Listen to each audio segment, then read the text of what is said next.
कुल मुकुटमणि श्री कृष्णदास कविराज गोस्वामी द्वारा विरचित श्री गोविंद लीलामृत का यहाँ दिव्य आस्वादन चल रहा था। अभी कुछ दिन गोविंद लीलामृत आस्वादन का विश्राम था। इस अवसर में हम लोगों ने श्री कृष्ण की बाल लीला का आस्वादन किया। सत संगोष्ठी श्री अखंड हरिनाम संकीर्तन आदि का भी हमने आनंद लिया। तो आज से पुनः तो करीब 10 दिन तक गोविंद लीलामृत आस्वादन का विश्राम था। कल तो केवल रूप गोस्वामी चरित्र पर ही आस्वादन हुआ यहाँ भी।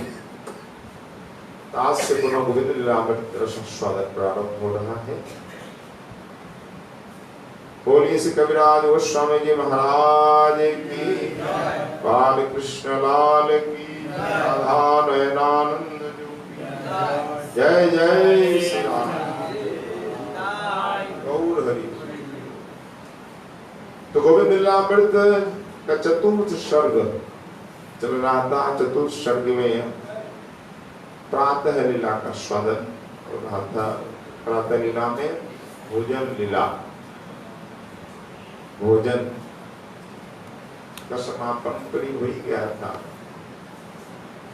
परंतु श्लोकों का विस्तार से आस्वादन नहीं हो पाया था। शीघ्र हम लोगों ने भोजन का समापन किया, क्योंकि 10 दिन विश्राम रहेगा तो भोजन लीला समापन होना चाहिए। यहाँ कविराज गोस्वामी जी महाराज मां यशोदा का स्नेह का अपूर्व चित्रण किया है। इससे 58वां श्लोक में तो कविराज गोस्वामी जी महाराज बोल रहे हैं कि राधा रानी के दर्शन प्राप्त कर, राधा नाम श्रवण कर श्री कृष्ण के मन में विकार उपस्थित हुआ। तो होता ही है, रा कहने पे ही भाव विकार आ जाता है। अगर कोई दूसरा भी कहता है रा तो भाव विकार, हा कहते भी राधा कहने वाले के पास पहुंच जाता है।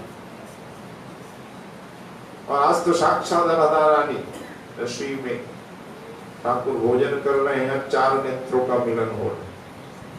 रसोई में से राधा रानी गवाक्ष रंध्र से दर्शन कर रही हैं। बड़े बड़े नेत्र सुंदर दिख रहे हैं और ठाकुर भोजन करते करते उधार देख रहे। यह प्रियतम का अद्भुत मिलन भोजन लीला में वर्णन है। एक तो राधा रानी का दर्शन ऊपर से रोहिणी माँ कह रही है, यशोदा मैया भी बेटा देख इतना तो प्रयास करके राधा को बुलाया। और राधा रानी की जो रसोई है अमृत से भी दिव्य स्वादिष्ट, उसके बनाए हर व्यंजन अमृत को भी दूर कर परे रख दे, ऐसा दिव्य सुस्वादु होता है। इसलिए बेटा तू खा और थोड़ा भोजन कर ले। देख ये रोहिणी ने बनाई ये मिठाई, ये राधा ने बनाई है। देख मेरा शपथ है तब तो नहीं खाता है। भैया इस प्रकार स्नेह प्रदर्शन करती हुई राधा का नाम ले लेकर खिला रहे। कन्हैया बोल रहे मैया भूख नहीं है माँ, पेट भर गया, मैं कितना खाऊं। नहीं मेरा शपथ तू एक बार और खा, ये मिठाई खा के देख राधा रानी ने बनाई है, ये अमृत कली खा, ये कपूर केली। तो मैया जब भोजन करा रही है शपथ पूर्वक और आंसुओं से उनके कपोल एकदम सिक्त हो रहे हैं, दोनों नेत्रों से आंसू झर रहे हैं, साथ ही वक्षस्थल से दुग्ध भी झर रहा है। कविराज गोस्वामी जी ने कहा देखो माँ साक्षात वात्सल्य स्नेह की प्रतिमूर्ति है, इसलिए बार बार मैया कह रही है कृतामृता। अमृत मतलब बार बार कहना, बार बार बेटा खा ले, बेटा खा खा, बार बार बोल रही है। और उस समय मां की दशा कैसी, नेत्रस्तनज पयसा कृष्ण शिचया, नेत्र और स्तनज वक्षस्थल के दुग्ध और नेत्र के जल से एकदम मैया गीली हो रही, उनके वक्षस्थल गीला हो रहा है दुग्ध से, और नेत्र जल से कपोल गीले हो रहे हैं। तो वात्सल्य रस की, स्नेह की, ममता की मूर्ति मैया बार बार आदेश दे रही है, कान्हा भोजन करना पड़ेगा, कि खा ले मेरी सौगात। माँ को तृप्ति नहीं, बेटा कह रहा है, मैया बोल रहे मैया पेट भर गया है, कितना खाऊं, और माँ को लग रहा नहीं ये खा नहीं रहा। देखो किसी मिठाई की तो आधी खाई, किसी की एक चौथाई, वो देखो सारी मिठाइयां पड़ी है, सारे व्यंजन पड़े हैं। ऐसा हुआ भी तो राधा नाम सुनते भाव विकार हुआ तो भोजन बंद भी कर दिया। तो माँ तुम घबरा गई, भोजन कैसे बंद कर दिया? तो माँ के कहने पर पुनः भोजन गोविंद करने लगे। देख लाला ये आम रस तुझे पीना पड़ेगा, देख पके हुए आम हमने मंगाए, और ये बहुत सुंदर ये आम का रस है, तुम पी ले। आम रस यहाँ प्रसिद्ध है, दूध से बनाया जाता है, दशहरी आम हो उसका आम रस अच्छा बनता है। और माँ कहती है देख ये शिखरणी है, ये रसाला है, ये सब बना पहले बनते थे, बहुत सुंदर सुंदर, दही का, दूध का, पंचामृत का, तरह तरह का बना। तो देख ये पीना पड़ेगा, ये पीना पड़ेगा, ये शाड़म है, ये शिखरणी है, ये रसाला है, ये दूध है, भोजन के साथ दूध भी केवल शक्कर देंगे, ये केवल सादा दूध है, इसे पी लेंगे। ये देखिए दही मिलाकर ये सत्तू बनाया गया, सत्तू, इसमें दही शक्कर मिला हुआ, थोड़ा सा सत्तू खा ले, दूध पी ले। देख छेना है, ये पनीर छेने की मिठाइयाँ हैं। चने की मिठाइयाँ क्या है, वो रसगुल्ला दी हो। आमिच्छा आमिच्छा व्यंजन कहा, यानी चने के व्यंजन में मिठाई है, ये चमचम थोड़ा खा ले, ये रसगुल्ला, ये राजभोग, खीर मोहन, इस प्रकार मैया चने की मिठाइयाँ भी खिला रही है। फिर दही ले, थोड़ा सा दही खा ले, हजम हो जाएगा, बच जाएगा सब। ये मिठाई खा ले, ये बड़े खा ले, दही बड़ा से भी भोजन बच जाता है। एक एक करके माँ आदेश दे रही है, ये खाना पड़ेगा तुझे, मेरी सौगात है, दही बड़ा खा ले, ये दही थोड़ा पी ले, ये खा वो खा, इस प्रकार मैया बार बार आदेश दे।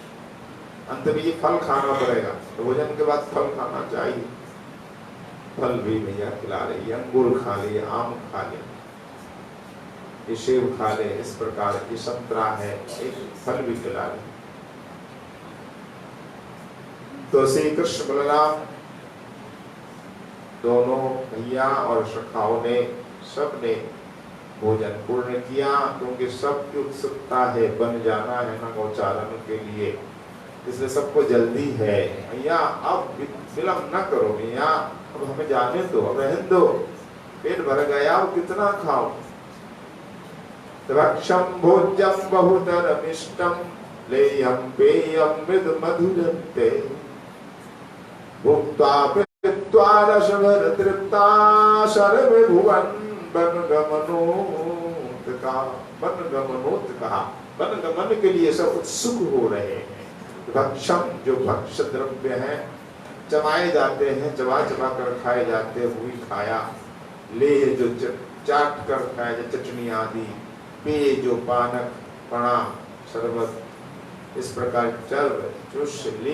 ले और पेय, चारों प्रकार के अन्न व्यंजन भोजन किए। भुक्त्वा पीत्वा भोजन करके, पान करके, रसभर तृप्ता, रस भर से तृप्त हो गए। सर्वे भुवन तृप्ता, अब वन गमनोत्साह, वन गमन के लिए उत्सुक हो रहे हैं, उत्सुक हो रहे हैं। अब जल्दी आचमन करा। तो ये दास तैयार है, जल ले आए आचमन कराने के लिए। पहले जल पिया, सुवासित जल। पहले आपने सुना होगा पीने के जल में मैया गुलाब की पंखुड़ियां, लौंग आदि डालकर रखा था, बहुत सुंदर। कपूर भी थोड़ा, वो जल मंगाए छान करके गोपाल के लिए सोने के गिलास में। उस समय गिलास शब्द नहीं था, गंगा झाड़ी ये सब, तो सोने की झाड़ी में जल लाया, पिलाया। पिलाने के पश्चात मुंह हाथ धुलाएंगे। मुंह हाथ धुलाने के लिए स्वर्ण पात्र होता है। ठाकुर के आप लोग देखते होंगे हमारे गौरी संप्रदाय में टावर होता है, सोने का, पीतल का होता है। तो यहाँ तो सब सोने का ही है। ऐसी वो अलग ही तरह का होता है, मुंह बहुत चौड़ा होता है। और मंदिरों में नहीं होता, केवल गौरी संप्रदाय में होता है टावर। मुंह बड़ा चौड़ा इस तरह का पात्र होता है, तो उसमें मुंह धुआया।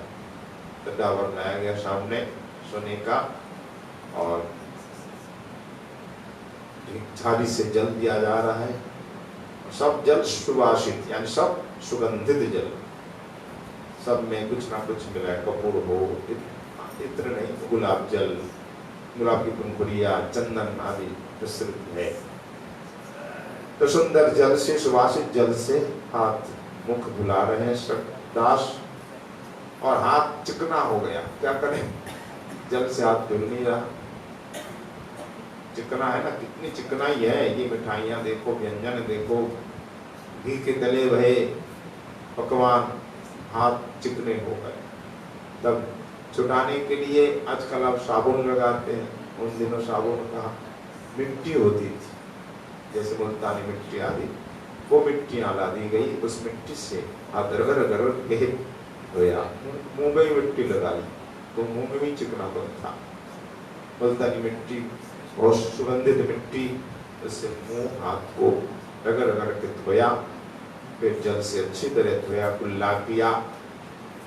तो कहीं जाना नहीं पड़ता, वही सोने का पात्र रख दिया, सोने की झाड़ी से जल दे रहे हैं, मुंह धोया, हाथ धोया। अब ठाकुर को एक सूक्ष्म पोछा वस्त्र दिया गया, मुंह पोछा, सेवकों ने हाथ पोछ दिया।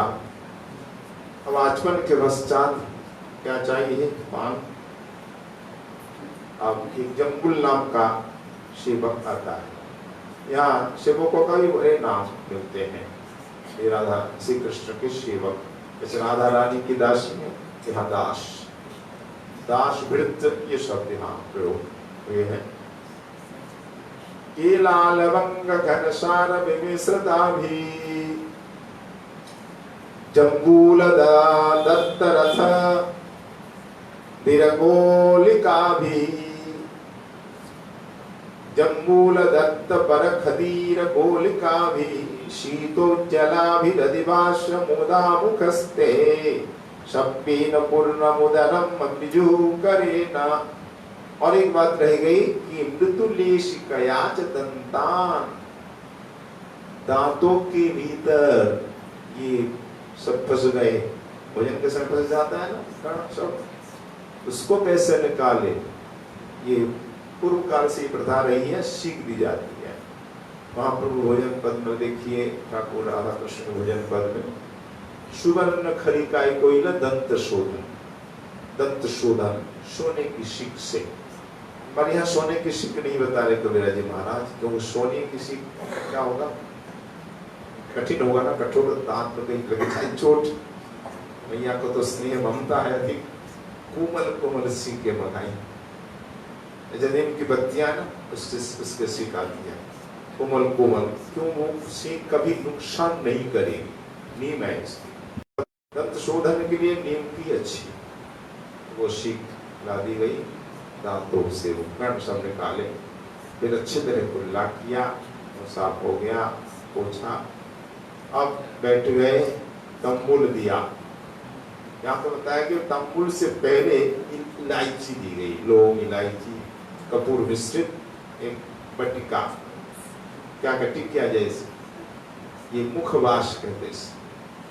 इसके देकर के फिर परिपाक के लिए जो अभी तक भोजन किया ना वो सब पच जाए, इसलिए एक दास ने, सेवक ने बाएं हाथ से उधर को फेरा, हजम हो जाए, अगस्त जी करके। ऐसा भी नियम है, अगस्त जी का स्मरण कर लो, जठराग्नि अग्निदेव का स्मरण कर लो कि सब हजम। तो बाएं हाथ यूं करके फिर फेरा पेट में। ये पद्धति नहीं है पहले ऐसे, आजकल तो ये पुरानी पद्धति खत्म है सब। हाथ फेर दिया कि हजम जल्दी हो जाए, तो मुख वास दिया। इसके बाद किसने दिया? जम्बुल नाम का सेवक। अब दूसरा रसाल नाम का सेवक आता है, सुंदर पान की पीड़ा लेकर, जल्दी जल्दी आ जाता है, बोली नहीं ये लेके पान। तरसाल कर संस्कृतो पढ़ता नागवल्ली स्फुरत सुपक कुदल विटका सुखबा सुखमदंत एवं सुखा। तरसाल के हाथ में वो सुंदर संस्कृत नागवल्ली पान का बीड़ा, पान की एकदम सोना जैसा चमक रहा है। एक प्रकार पान होता है, पक जाए तो एकदम सोना जैसा होता है और बड़ा स्वादिष्ट मीठा पान। उसमें मसाला है, सुपारी है।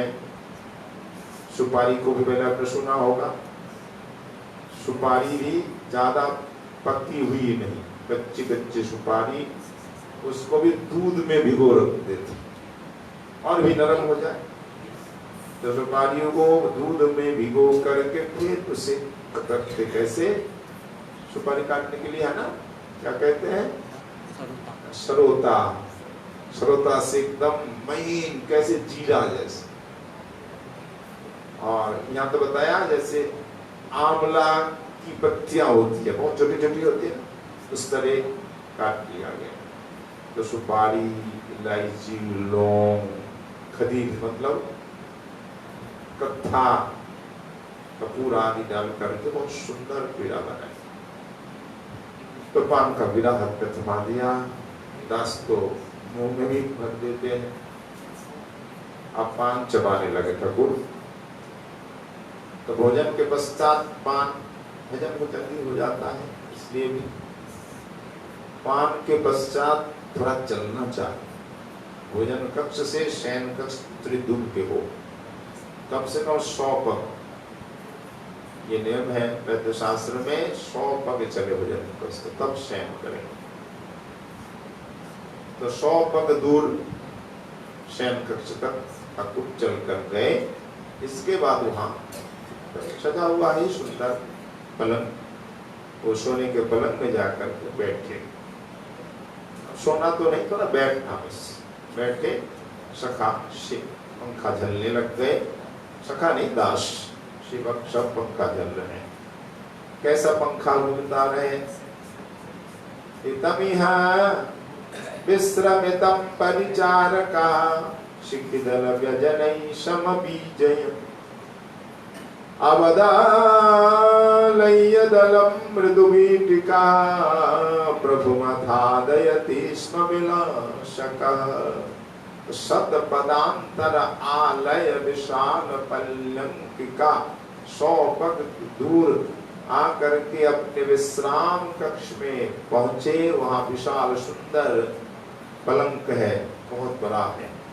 उस पलंक में आकर बैठे सखाओं के साथ। विशाल इसलिए कि सखा भी बैठेंगे, कन्हैया दाऊ जी दोनों भैया बैठेंगे, दोनों भैया सखाओं के साथ वहां बैठे। अब दास पंखा चलने लगे। श्री कृष्ण को केवल मोर पंख से बना हुआ जो पंखा, उसी से होता है कि शिखी दल व्यजनई समबीजयन। ये दास शिखी दल यानी मोर पिच से बना जो पंखा, उसी पंखे से हवा कर रहे हैं कि मृदु धीरे धीरे धीरे धीरे हवा कर रहे हैं। तो विलासक नाम का दास पुनः पान की बिरा ले आया। प्रभु एक पान और चलेगा, तो होता है ना, एक पान खा गए तो दूसरा पान।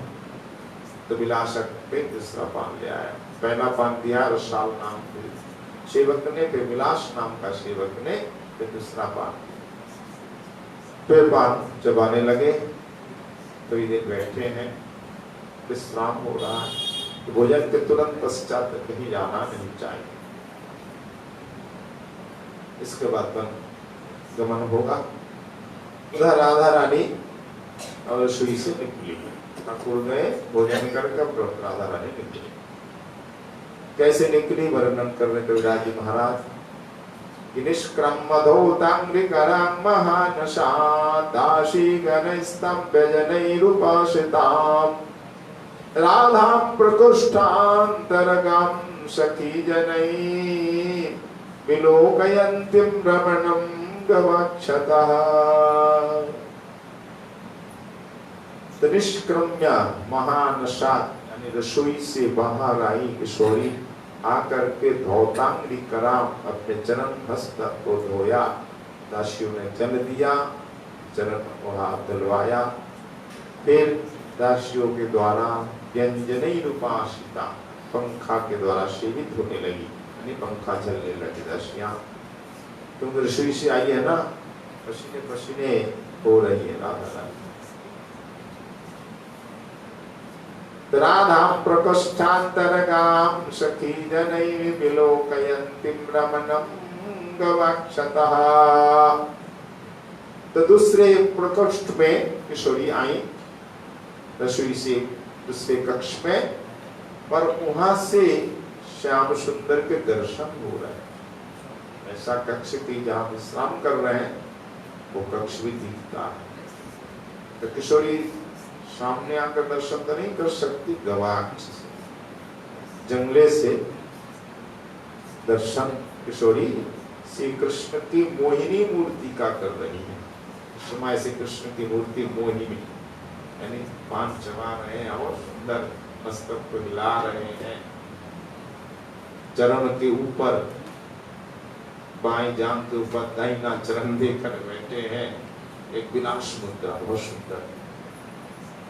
तो मोहिनी मूर्ति का दर्शन करते ही, दर्शन करके सुख से आंसू आते हैं ना, अपना सुख देख करके भी वाह बेटा ने अद्भुत काम कर दिया, तो सुन करके भी पिता माता के आंसू आ जाते हैं।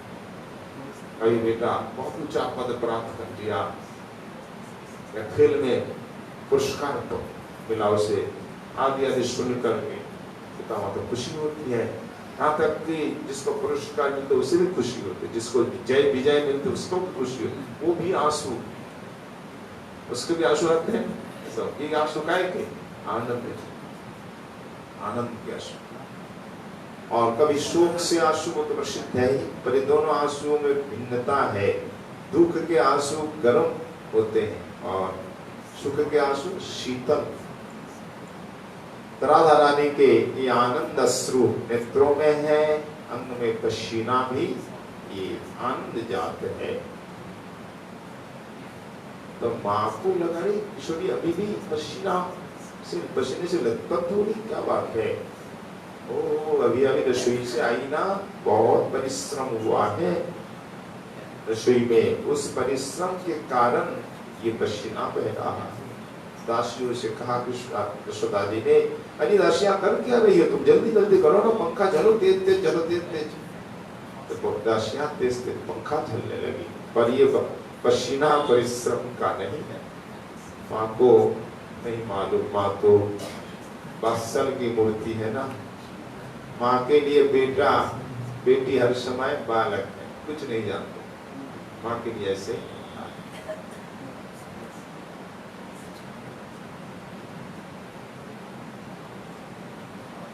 इसके बाद माँ का लालन का वर्णन यहाँ कविराज गोसाई महाराज कर रहे हैं। आनंद आनंद जश्वेद जले विदेशया प्रतीयमानां श्रवकर्षिते दलम् आलीवृतां नववधूमिव तं व्रजेशा सम्यान्नहार्दबलिता मुदिता बभूव भक्तुं प्रजत्तदुपवेश्य मुदा बलं वयान्यानि गृहाददापयत्।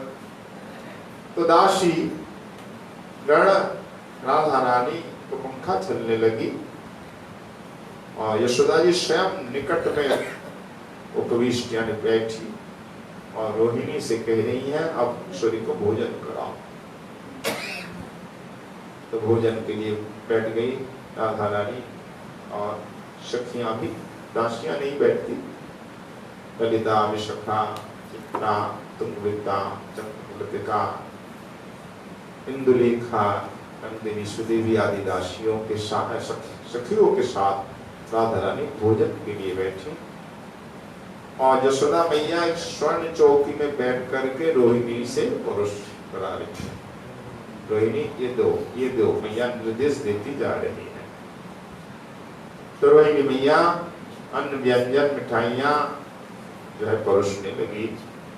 राधा सखियों को यशोदा मैया बैठ करके भोजन करा रही है, बोल बोल करके ये मिठाई दो मेरी बेटी राधा को, ये दो, ये ललिता को दो, ये विशाखा को दो। इस प्रकार मैया भोजन करा रही है। राधा भोजन लीला दया निदिष्टा कृत संस्कृतान्नम दातुम धनिष्ठा हरिभुक्त शेषहि सम्मिश्र ऊढ़ाम कृत संस्कृतान्नै गृहात् तदानीय ददावमुभा। थाली में व्यंजन परस्तु दिए, मिठाइयां परोसी गई, पर किशोरी भोजन नहीं कर रही। सबकी थाली में सामान आ गए, पर क्यों नहीं कर रही है धनिष्ठा जानती है।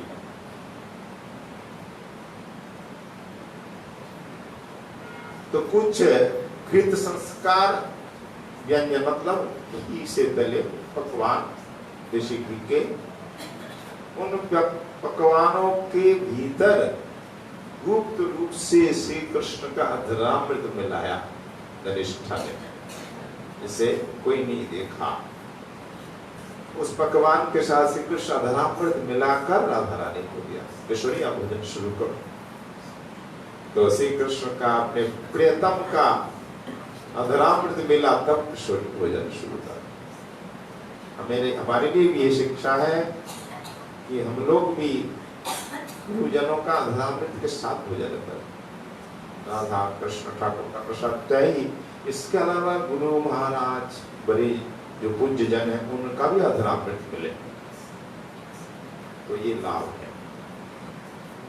शीत प्रसाद की बड़ी महिमा, जिसे हम अधरामृत कहते हैं साधु सुंदर भाषा में, उच्छिष्ट भी कहते हैं, वैष्णव उच्छिष्ट, पर ये दो शब्द अच्छा लगता है, अधरामृत या शीत प्रसाद।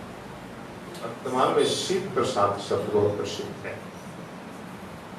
तो गुरु जी का, संतों का शीत प्रसाद भी रोज लिया जाए, इसमें बहुत शक्ति है, बल है। साधना के ये 3 बल बताए चैतन्य चरितामृत में, भक्त पद धूलि, भक्त पद जल, भक्त भुक्त अवशेष, यही 3 बल। भक्तों की चरण धूलि, धूल और चरणामृत, तो तीसरा अधरामृत। ये भक्ति साधना के तीनों बहुत बलकारी साधन है। इससे हम जल्दी साधना में आगे बढ़ जाए, क्योंकि इससे हमें संत वैष्णव के प्रति बड़ी श्रद्धा होगी। श्रद्धा के बिना हम ले नहीं सकते। गुरु जी के प्रति, संतों के प्रति श्रद्धा होगी, मनुष्य बुद्धि नहीं होगी। मनुष्य बुद्धि होगी तो हम ले नहीं पाएंगे। नहीं, सब भगवान के परिकर है, गुरु जी साक्षात भगवान है, तो लेने से क्या बस हमारी वो श्रद्धा बनेगी, दृढ़ता आएगी, भजन नहीं तो अश्रद्धा आ जाएगी। गुरु संतों में दृष्टि हमारी ठीक नहीं होगी। कोई कमी को देख कर अरे ये ऐसे है, ये ऐसे है। जो अच्छे साधक है, कभी किसी की कमी नहीं देखते। कमी देखना मतलब भजन से गिरना। भजन में तभी हम आगे बढ़ सकते निरंतर तेज गति से, कब जब हम कभी देखना छोड़ दें, किसी की बुराई नहीं करें, किसी की बुराई नहीं सुने, ना किसी की बुराई हम देखें कभी। ये है भजन में आगे बढ़ने के लिए उपाय। ये अमोघ रामबाण उपाय है। पर इसके साथ साथ एक तो ये हुआ, एक किस क्या कहने से प्रतिषेध, नकारात्मक नहीं देखना, यानी प्रतिषेध, व्यतिरेक। अन्वय क्या? खुद अपने दोष को दे, दोनों को लेना होगा। अपनी कमी देखो, दूसरे की कमी ना देखो, सत्य बोलो, झूठ मत बोलो।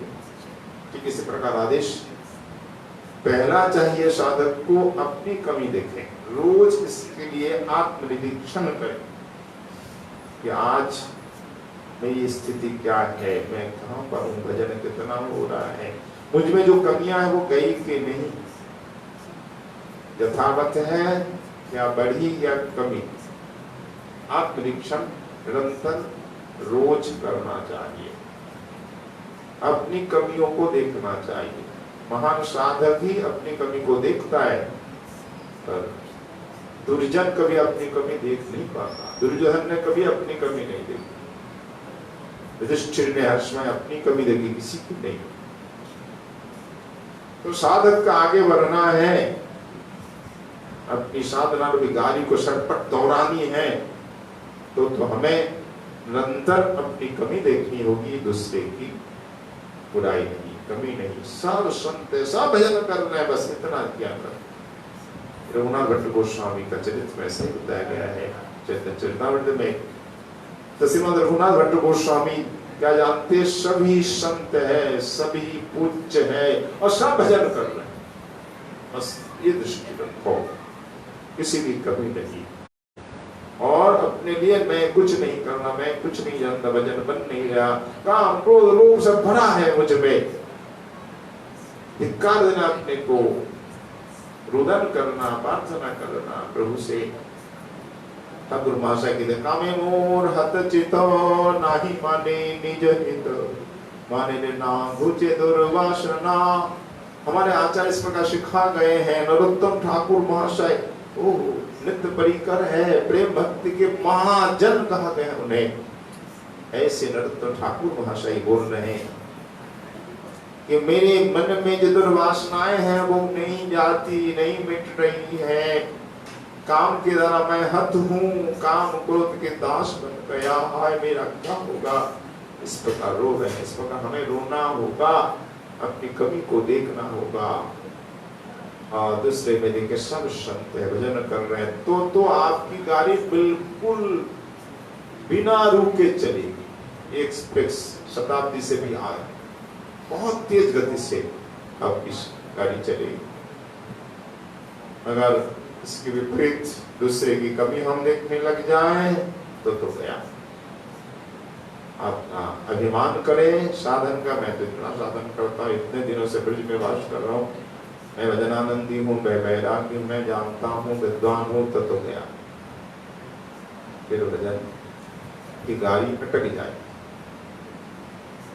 तो भजन इसलिए नहीं बन रहा है अपराध के कारण, दूसरों की कमी देखना है और अपराध, वैष्णव अपराध।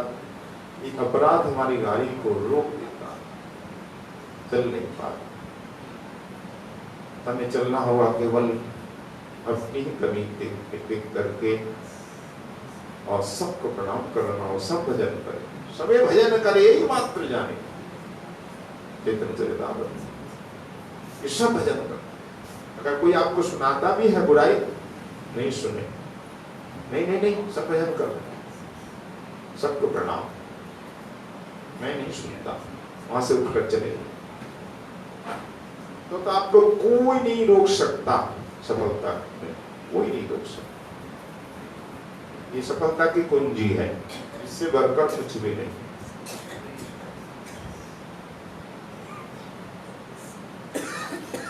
तो हमें क्या करना है, ये दो दिख रही है, 7 संतों का शिव प्रसाद लेना, उनकी चरण रज लेनी है, उनका चरणामृत भी लेना, ये बल देगा।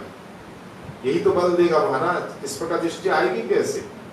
ऐसे आ जाएगी कहाँ? अपनी कमी तो दिखती नहीं, कभी दूसरे की कमी दिखती है हर समय। दूसरे को उपदेश के लिए आतुर रहते हैं, ऐसा करो, ऐसे नहीं, ऐसा क्यों करते हो। अपने को उपदेश कहाँ देते हैं? अपना उपदेश कोई देता है तो सुनते कहाँ? ये जो मनोदशा कब जाएगी, हमारी आदत कब मिटेगी, कब स्वभाव छूटेगा, उसके लिए ये उपाय, ये दवा है। वैष्णव चरणामृत, वैष्णव चरण जल, चरण रज और अधरामृत, इसका सेवन नित्य करेंगे तो आदत छूटेगी, स्वभाव छूटेगा, फिर अपनी कमी दिखने लगेगी। ऐसे दर्पण है, मैला है तो नहीं दिखेगा प्रतिबिंब, तो जब तक चित्त दर्पण निर्मल नहीं होगा तब तक दिखेगी कैसे। निर्मल करने के लिए हरिनाम तो है ही, पर हरिनाम हो कहाँ रहा, हरिनाम वास्तविक जैसा होना चाहिए क्या होगा। अगर एक हरिनाम से सारे पाप नष्ट हो जाए, बताया गया है एक हरिनाम से जितना पुण्य होता है या जितनी शक्ति है एक नाम में, सारा पाप राख हो जाता है। पाप रह नहीं पाता, चाहे पहाड़ की तरह तो नहीं हो। एक कृष्ण नामे जत शक्ति धरे तत्व पाप जीव करीते ना पारे, ठीक ऐसा ही है, उक्ति है। एक कृष्ण में जितनी शक्ति है उतना पाप तो जीव कर ही नहीं सकता जीवन में। तो इतना तो ही नाम कर रहे तो नहीं हो रहा। इसका सीधा सा उत्तर है कि नाम हो कहाँ रहा है।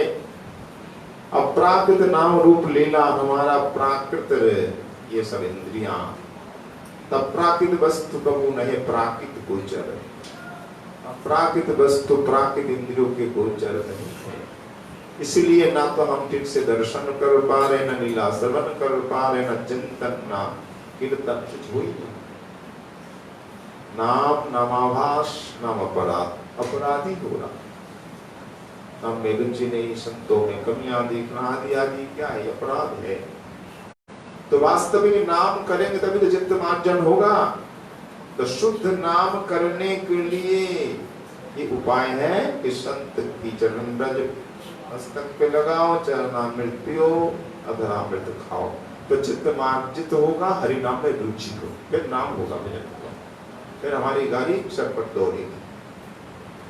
कौन सी गाड़ी? साधना की गाड़ी। तब अपनी कमी दिखेगी, दूसरे की नहीं। इसके लिए ये प्राथमिक उपचार, हमारा जो रोग है, दूसरे की कमी देखना, अपनी कमी न देखना, अपनी बढ़ाई करना, ये रोग का पहला प्राथमिक उपचार है कि चरण रज चरण जल अधराम।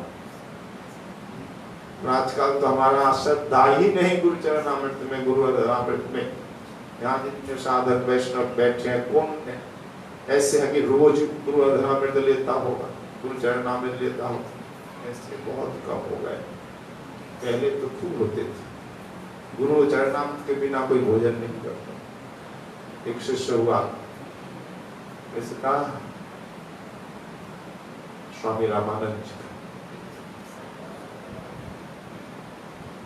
शिष्य भी कैसा अद्भुत शिष्य है। शिष्य तो गुरु चरणामृत लेता है ना, गुरु चरणामृत पिए बिना भोजन नहीं करेगा।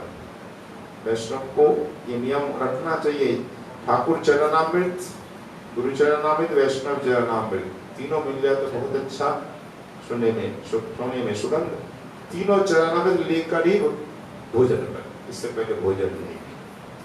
ऐसे नियम वाले बहुत संत थे, आज भी है।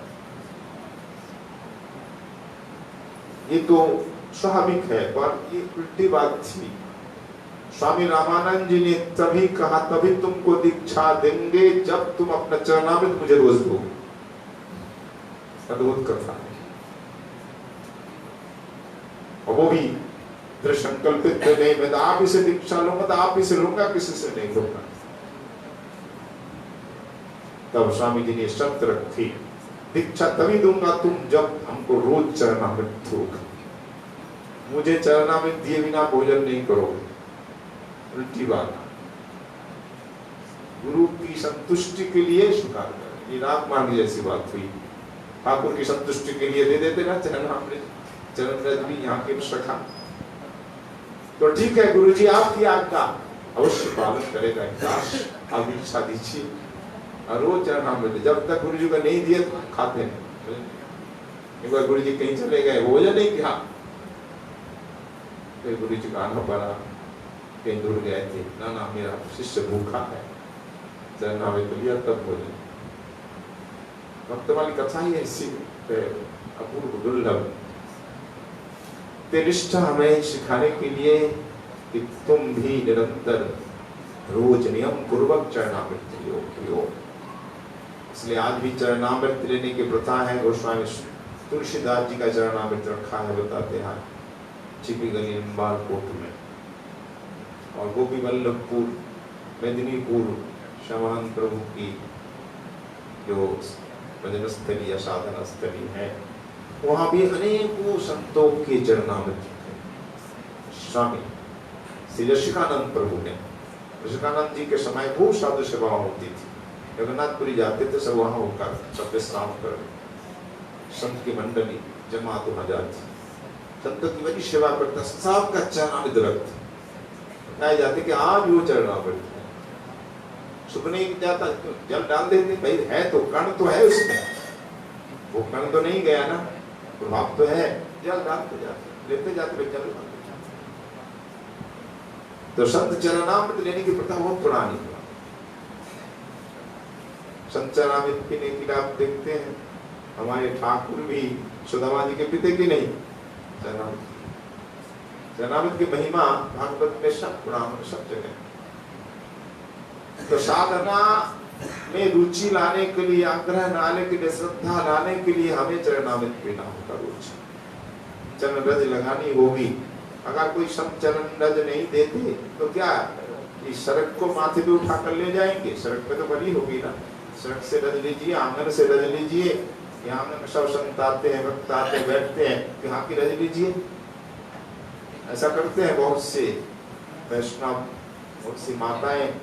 ये जब पर्स उठाते हैं, गलीचा झाड़ते, रज गिरती है, उस रज को माथे पे लगते और यार लोग को तरीका तो बहुत। बाबा को भजन नहीं हो रहा है, सिद्ध जगदीश बाबा, भजन में स्फूर्ति नहीं हो रही है, मन बेचैन है, कहाँ जाओ, किससे पूछूं? कोई श्रेष्ठ जन है तभी तो उनसे पूछा जाए। भजन में मन क्यों नहीं लग रहा है, स्फूर्ति क्यों नहीं हो रही है?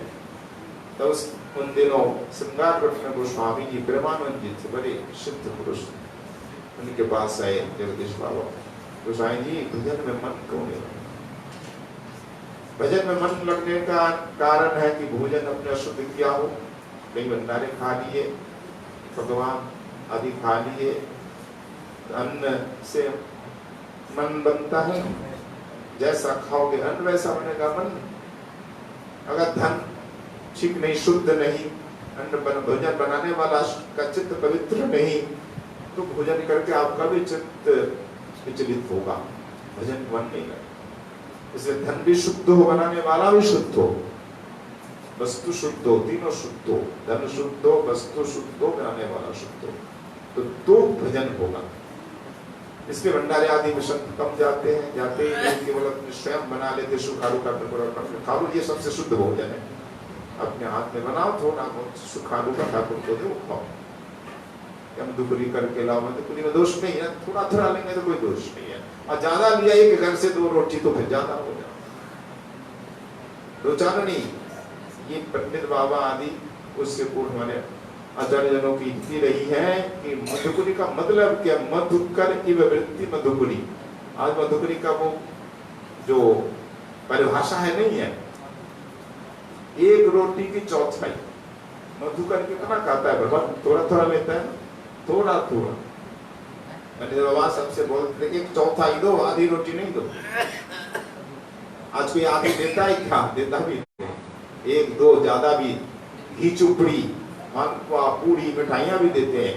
पहले बोलते नहीं, एक जगह बिंजवाई ने बाबा को पूरी दी कहीं घर में, उस दिन कोई त्योहार था, बाबा बोले कैसे आज पूरी, कैसे रोटी नहीं? बाबा आज रोटी नहीं बनी, पूरी। अच्छा, कल से मना कर रही हूँ आने के लिए। क्यों बाबा? तो पूरी क्यों दे रही है? मैं पूरी लेने नहीं आता, मुझे तो रोटी चाहिए, वो सूखी चाहिए, ये चुपड़ी भी नहीं। 1 रोटी देती कोई माई, बोले नहीं 1 रोटी नहीं, फिर कल से नहीं आऊँ, 1/4 दो। अगर ज्यादा लेंगे तो 2 घर में तो हो गया काम। तो मधुपुरी क्या हुई? मधुपुरी मतलब 10-20 घरों में जाओ, 1/4 लोगे, 10 घरों में जाओगे तो रोटी बनेगी। 2-2.5 रोटी तो 15-16 घर में जाओ पेट भर जाए। ये मधुपुर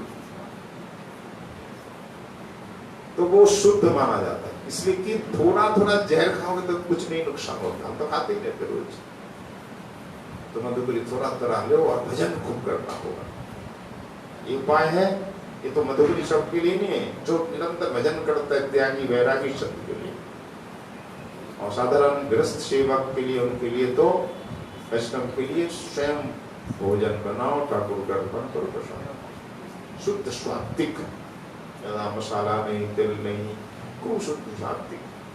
तो ऐसा आप शुद्ध भोजन करेंगे तो मन भी शुद्ध होगा, तब भजन।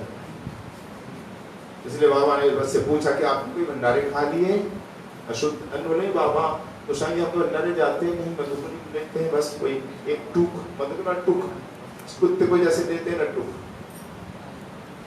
तो फिर आप कहीं चले गए थे, नींद आ गई थी, बीमार पर नहीं, बीमारी नहीं, मन भी मेरा कोई ऐसा नहीं, भजन नहीं था, कहीं नहीं दूसरा चिंतन में था नहीं, मैं शरीर भी स्वस्थ है, तो कारण क्या है?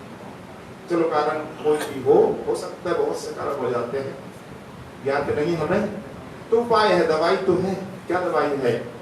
तो साईं जी श्रृंगार के सामने परिक्रमा मार्ग, परिक्रमा तो कच्ची थी, अभी अभी पक्की सड़क बनी है 8-10 साल, तो विरोध भी हुआ था, संतों ने, हम लोगों ने विरोध किया, पक्की मत करो, और ये लोग कहने लगे, उस समय मिले थे रामस्वरूप शर्मा, आप लोग तो तरक्की के विरोधी हैं, पर परिक्रमा मार्ग कच्ची होनी चाहिए। लोग परिक्रमा देते हैं, दंडोती देते हैं, तो कच्ची हो, नहीं हो, मिट्टी नहीं तो कैसे दें? इसलिए गिरिराज जी ने एक अलग से प्रस्ताव बनाया गया, होना चाहिए। कच्ची सड़क में आप कितना भी चल लोगे नुकसान नहीं होता, तक नहीं जाओगे, पर पक्की सड़क में आप कहाँ तक चल पाओगे? पांव छिल जाए, छाले पड़ जाए।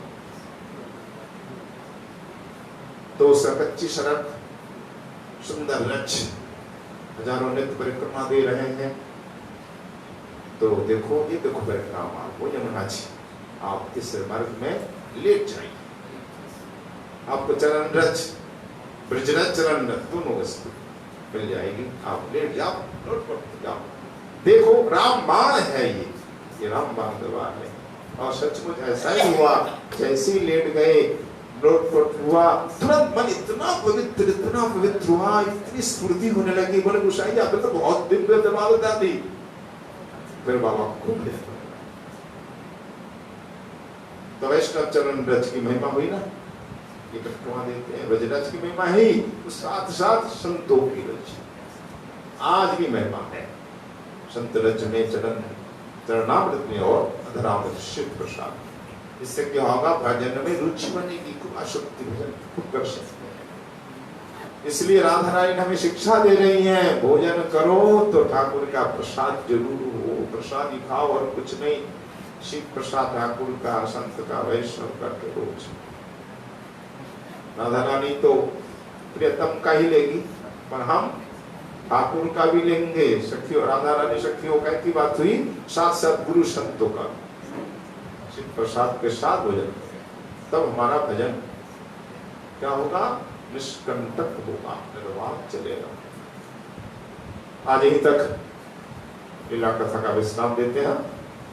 कल राधा रानी के प्रति मां यशोदा का दुलार देखेंगे कितना स्नेह। इसके बाद आगे की लीला का जिस प्रकार वर्णन हमारे श्री कृष्णदास कविराज जी महाराज कर रहे हैं, उनकी कृपा आपके आशीर्वाद से पुनः कल स्वागत का प्रयास होगा। आज यहीं पे श्री गोविंद लीलामृत स्वागत का विश्राम होता है। बोली से गोविंद लीलामृत की, श्री कविराज गोस्वामी जी महाराज की, श्री राधा नयनानंद महाराज की, बड़ी शोरमा कुंज की, आज के आनंद की, दुल्हन सरकार की, श्री बलदेव चंद्र की जय जय श्री राम। आज बलदेव जी का भी जन्मोत्सव है।